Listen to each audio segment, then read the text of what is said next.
This product's price does change often. Be sure and check out the link down below in the description to see what kind of price you can get for it.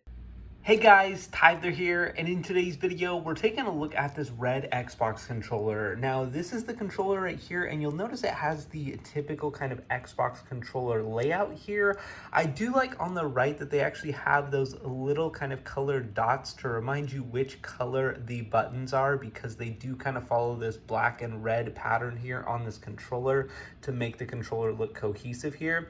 Now, the joysticks are really nice and easy to use here. You've got one on the left and then one on the right here. I did go ahead and actually add my own little joystick bump to the top of that joystick. That's not included, but I did like that. I've always gamed with that, and it seems to work great even on this controller. I wanted to mention that. On the back here, you have a USB-C port. You can actually go ahead and plug a USB-C cable right into your console and then plug it into your controller, and then you won't need any batteries for this. I've actually gone completely wired in my setup, and it works really well for that. This button right here allows you to connect to your console here. You've got a 3.5 millimeter jack at the bottom for your headphones, and then your other typical kind of Xbox controller port as well. You've got your capture button in the middle, and then your menu and your start button there. And then also, I did just want to mention that I really like the feel of this controller. It has a pretty good feel. You can see there's a little bit of texture here on the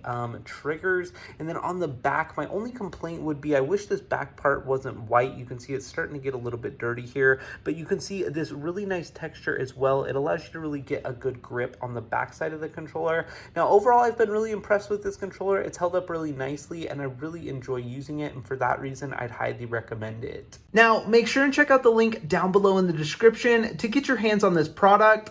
Thanks so much for watching, and have a great day.